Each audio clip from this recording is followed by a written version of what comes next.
സഖാക്കളെ, അപ്പൊ നമുക്ക് അടുത്തടവിലേക്ക് പോയാലോ? Okay okay. വരിക വരിക സഖാക്കളെ, അടവുകൾ തൻ സമയമായി, കരളുറച്ച് കൈകൾ കോർത്ത് എയറിലേക്ക് പോകണം. ഡ്രൈവറെ വിരട്ടുവിൻ, ചട്ടമൊക്കെ മാറ്റുവിൻ, ആര്യയല്ല റോഷ്നയല്ല ഒന്നിലും നിലച്ചിടാൻ, ഇനിയും എത്രയെങ്കിലും ധീരരായി പോകണം. വരിക വരിക സഖാക്കളെ, അടവുകൾ തൻ സമയമായി, സഖാക്കളെ സഖാക്കളെ. ഇടതു കുടക്കീഴിലുള്ള സഹൃദയരായ മേയർ സ്നേഹികളെ, ഒരു ക്ലൈമാക്സ് അത് ഇപ്പൊ കിട്ടുന്ന കാത്തിരുന്നിട്ട് പുതിയ കഥാപാത്രങ്ങളുമായി നാടകം വീണ്ടും പുനരാരംഭിക്കാൻ ഞങ്ങളെ പ്രേരിപ്പിച്ചുകൊണ്ടിരിക്കുകയാണ്. ഒരു നല്ല ക്ലൈമാക്സോടെ ഇതിനൊരു തിരശ്ശീലയിടാൻ ഞങ്ങൾക്ക് അവസരം തരൂ എന്ന രോദനത്തോടു കൂടി നാടകത്തിന്റെ 4ാം രംഗത്തിലേക്ക് നിങ്ങളുടെ ശ്രദ്ധയെ ഞങ്ങൾ ക്ഷണിച്ചുകൊള്ളുന്നു. ഞാനും എൻ്റെ കുടുംബവും ഞങ്ങളുടെ സ്വന്തം കാറിൽ യാത്ര ചെയ്യായിരുന്നു. അപ്പോഴാണ് ഈ കാറ് ഞങ്ങൾക്ക് ഒട്ടും സൈഡ് തരാത്ത രീതിയിൽ ഓവർ സ്പീഡിൽ പോയിക്കൊണ്ടിരുന്നത്. ഞങ്ങൾ മാക്സിമം ഓവർടേക്ക് ചെയ്ത് പോകാൻ ശ്രമിച്ചെങ്കിലും ഈ കാറ് ഒട്ടും സൈഡ് തരില്ല എന്ന രീതി തന്നെയായിരുന്നു. ഇത് അവനല്ലേ അന്ന് എന്നെ നാണം കെടുത്തിയവൻ?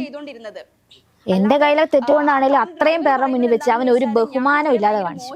ഇവൻ ഇങ്ങനെ തന്നെ വേണം. പിന്നല്ല, സഖാക്കളോട് അവന്റെ കളി. ഇപ്രാവശ്യം അവന്റെ പണിക്കെട്ട് തീരും. അല്ലാതെ അന്നൊരു റീൽ എടുത്തത് എന്റെ ഫോണിൽ കിടപ്പുണ്ടായിരുന്നല്ലോ. അത് വെച്ച് എന്തേലും പണി ഒപ്പിക്കാൻ പറ്റുമെങ്കിൽ നോക്കണം. മേയർ സഖാവിനോട് ചോദിച്ചിട്ടാ ഡ്രൈവ് ചെയ്തോണ്ടിരുന്നത്. അല്ലാതെ ആ കാറിന് ഡ്രൈവർ പറയുന്നത് എന്താണെന്ന് വെച്ചാൽ ഞാൻ അവരെ ഭയങ്കര മോശമായ രീതിയിൽ പറഞ്ഞു.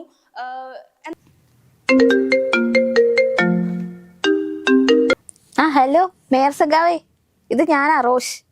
ന്യൂസൊക്കെ കണ്ടല്ലോ, സീനാണോ? സഖാവേ, എന്തോ ചെയ്യാനാ, എല്ലാം കയ്യിൽ നിന്ന് പോയിരിക്കുക. 18 അടവും എടുത്തു. ഒരു രക്ഷയില്ലാത്ത അവസ്ഥയാണിപ്പോൾ. എന്താവോ എന്തോ. വിഷമിക്കേണ്ട സഖാവേ, എരുതിയിൽ എണ്ണ ഒഴിക്കാൻ എൻ്റെ അടുത്തൊരു ചെറിയ ഐഡിയ ഉണ്ട്. നമുക്കൊന്ന് ഇറക്കി നോക്കാം. പക്ഷെ അതെങ്ങനെ എക്സിക്യൂട്ട് ചെയ്യണമെന്ന് അറിയത്തില്ല. ആശിപ്പിക്കുകയാണോ? ഊരാൻ പറ്റുമോ സഖാവേ? നടക്കുമോ വല്ലതും? നമുക്ക് ഊരാൻ പറ്റാത്ത കേസുണ്ടോ സഖാവേ? ഇവനുണ്ടല്ലോ ഈ ഡ്രൈവർ. ഇവൻ ഈ ന്യൂസ് കണ്ടപ്പോഴാണ് എനിക്ക് ഓർമ്മ വന്നേ. ഇവൻ ഒരു ദിവസം സെലിബ്രിറ്റി ആയ എന്നെ നാട്ടുകാരുടെ മുമ്പിൽ വെച്ച് നാണം കെടുത്തി വിട്ടതാ. അന്നേ ഞാൻ ഇവനെ ടോങ്ങി വെച്ചതായിരുന്നു. പക്ഷേ എപ്പോഴേലും അവസരം കിട്ടുമെന്ന് ഓർത്ത് അന്നവൻ പോയ ആ ബസ്സിന്റെ ഒരു ഫോട്ടോയും ഞാൻ എടുത്ത് വെച്ചിട്ടുണ്ടായിരുന്നു. ആക്ച്വലി അത് ഫോട്ടോ എടുത്തല്ല, ഒരു റീലിൽ പെട്ടപ്പോൾ അങ്ങ് കയ്യിൽ വന്നു പോയി. ഇപ്പൊ ഞാൻ നോക്കുമ്പോൾ ആ ഫോട്ടോ എൻ്റെ അടുത്ത് കിടപ്പുണ്ട്. അത് വെച്ച് എന്തെങ്കിലും പണി ഒപ്പിക്കാൻ പറ്റുമെങ്കിൽ ആ സാധനം ഞാൻ ഇറക്കാം. അതേന്നേ, അവൻ ആരാന്ന അവന്റെ വിചാരം? വെറും അഹങ്കാരാണ് അവന്. വെറും 700 രൂപ വാങ്ങുന്ന ഡ്രൈവറാണ് അവൻ. അവനാണ് എന്നോട് കളിക്കാൻ വരുന്നത്. അതുകൊണ്ട് ഇപ്പം എന്തായി? സ്പോട്ടിൽ അവന്റെ പണി ഞാൻ തെറിപ്പിച്ചില്ലേ. പിന്നെ പണി കളയുന്ന എനിക്ക് വല്ല പുത്തിരിയുള്ള കാര്യമൊന്നുമല്ല. അന്ന് ട്രിവാൻഡ്രം പാസ്പോർട്ട് ഓഫീസിലെ സെക്യൂരിറ്റിക്കാരനെ ഞങ്ങളെ കടത്തി വിട്ടില്ല. അതുകൊണ്ട് എന്തായി? 10 മിനിറ്റ് കൊണ്ടല്ലേ അങ്ങേരുടെ പണി ഞാൻ തെറിപ്പിച്ചത്. പിന്നെയല്ലേ ഇതങ്ങ് നടക്കും. ഒന്നുമില്ലല്ലോ, ഇവന്മാർക്കൊക്കെ ഇച്ചിരി ബഹുമാനം തന്നൂടെ? അത് ഇവന്മാർക്കില്ല. അപ്പൊ ഇവന്മാർ കുറച്ച് അനുഭവിക്കണം. പിന്നെ കാർഡൊക്കെ സേഫ് ആണല്ലോ സഖാവേ? പിന്നെ കാർഡൊക്കെ സേഫ് അല്ലേ? അതിന് പിന്നെ നമ്മളെ റഹീമിക്ക എല്ലാവരും കൂടെ ഉണ്ടല്ലോ.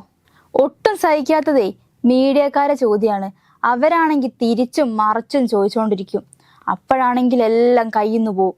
ഒരു കാര്യം നമുക്ക് എന്താ മുന്നേ പറഞ്ഞൊന്നും ഓർമ്മ ഉണ്ടാകത്തില്ല. ഞാനാണെങ്കിൽ എന്തെല്ലോ പറഞ്ഞും പോകും. ബാക്കി ഒരു കേസിലും KSRTC ഡ്രൈവർമാരെ വാദം കേൾക്കാൻ പോവാത്ത മീഡിയക്കാരാണ് ഇപ്പൊ അതെ നേരെ അങ്ങോട്ട് ചെന്നേക്കുന്നത്. അന്ന് ഞാൻ വീഡിയോ ഒക്കെ ഡിലീറ്റ് ആക്കിപ്പിച്ചതാണ്. പക്ഷെ ഇപ്പൊ ഇത് അവിടെ നിന്ന് ലീക്കായെന്നാണ് ഞാൻ ആലോചിക്കുന്നത്. അല്ല, ഇതല്ലേ ഇനിയിപ്പോ വേറൊരു വഴി കിട്ടുവന്നേ. അതോർത്ത് ടെൻഷൻ അടിക്കണ്ട. അല്ല സഖാവേ, ഇവൻ ശരിക്കും വല്ല ആക്ഷനും കാട്ടിയായിരുന്നോ? കോപ്പാണ്. പാതിരാത്രി ലൈറ്റ് വിട്ടു പോണ KSRTC. ഈ കുഞ്ഞി കാറിലിരിക്കുന്ന ഞങ്ങള് അങ്ങേരെന്തേലും കാട്ടിയാൽ ഞങ്ങൾക്ക് എന്തേലും കാണാൻ പറ്റുമോ? അത് പിന്നെ ഞങ്ങള് കയ്യിൽ നിന്ന് പോയിന്ന് തോന്നിയപ്പോ എന്തേലും പറയണ്ടേ. അതുകൊണ്ട് അങ്ങ് ജസ്റ്റ് കയ്യിൽ നിട്ടതാ, എസ്കേപ്പ് ആവാൻ നോക്കിയതാ. അതിപ്പോ അതിനും വലിയ പണിയായിന്നാ തോന്നുന്നേ. നീ ഇപ്പൊ പറഞ്ഞില്ല അവന്റെ കാര്യം. നമുക്ക് ഇതും അതും കൂടെ വെച്ചിട്ട് ഇതങ്ങ് ആളി കത്തിക്കാം. നീ ഞാൻ പറയും പോലെ അങ്ങ് ചെയ്താൽ മതി. നീ ആദ്യം FBയിൽ ഒരു പോസ്റ്റ് ഇട്. പിന്നെ ബാക്കി ഞാൻ വഴിയേ പറയാം. അന്നൊരു മഴയുള്ള രാത്രിയായിരുന്നു. അല്ല, വേണ്ട, രാത്രി വേണ്ട. അന്നൊരു മഴയുള്ള ദിവസമായിരുന്നു. ഞാൻ യദുവേട്ടൻ്റെ ആനവണ്ടിയിൽ കയറി. ഡ്രൈവർ സീറ്റിലിരുന്ന യദുവേട്ടൻ ഇടയ്ക്കിടയ്ക്ക് എന്നെ നോക്കുന്നുണ്ടായിരുന്നു. തൃശൂർ തിരുവനന്തപുരം റോട്ടിലോടുന്ന ആനവണ്ടി കുന്നംകുളത്തെത്തിയപ്പോൾ യദുവേട്ടൻ എന്നോട് ചോദിച്ചു, എവിടാ ഇറങ്ങുന്നേന്ന്. മഴ തിമിർത്തു പെയ്യുന്ന ആ ജൂൺ ജൂലൈ മാസത്തിൽ ഒരു ഡ്രൈവർ ഒരു സ്ത്രീയോട് അങ്ങനെ ചോദിക്കാൻ പാടുണ്ടോ? ഞാൻ ചോദിച്ചു പോവുകയാണ് സുഹൃത്തുക്കളെ. ആ ചോദ്യത്തിനു മുമ്പിൽ ഞാനിന്ന് ബോധരഹിതയായി. ഇന്ന് മേയറുടെ ന്യൂസ് കേട്ട് ഞെട്ടിയാണ് ഞാൻ എണീറ്റത്. ഞാനും മേയറും ഒരു തെറ്റും ചെയ്തിട്ടില്ല. നിങ്ങൾ വിശ്വസിക്കണം. ഇതിനൊപ്പം പോസ്റ്റ് ചെയ്യുന്ന KSRTC ബസ്സിലാണ് ഞാനന്ന് കയറിയത്. വീണ്ടും നിങ്ങളിത് വിശ്വസിക്കണം എന്ന് നിങ്ങളുടെ പ്രശസ്ത നടി. Okay, set. ഇനി കത്തും. എടി നീ പോസ്റ്റ് ഇട്ടല്ലേ, സെറ്റായി. ഇനി നിന്നോളൂ അവൻ്റെ കളികളൊക്കെ. ഇതോടവൻ തീർന്നതാ. KSRTC ഡ്രൈവർ മേയർ തർക്കം. ആര്യടക്കമുള്ളവർക്കെതിരെ നിയമ നടപടിക്കൊരുങ്ങി ഡ്രൈവർ ഇത് പിന്നെ കയ്യിൽ നിന്ന് പോവാണല്ലോ. വിചാരിക്കുന്ന പോലെ ഒന്നുമല്ല മുന്നോട്ട് പോകുന്നത്. ഇതൊക്കെ എവിടെ ചെന്ന് അവസാനിക്കുവോ എന്തോ. തീരുമെന്ന് നമ്മൾ പ്രതീക്ഷിക്കും, എന്നാ തീരത്തില്ല. ഒരു കള്ളം അതിനെ സത്യമാക്കുന്നത് വരെ അതിങ്ങനെ പോയിക്കൊണ്ടേയിരിക്കും. കഥ തുടർന്നുകൊണ്ടേയിരിക്കും.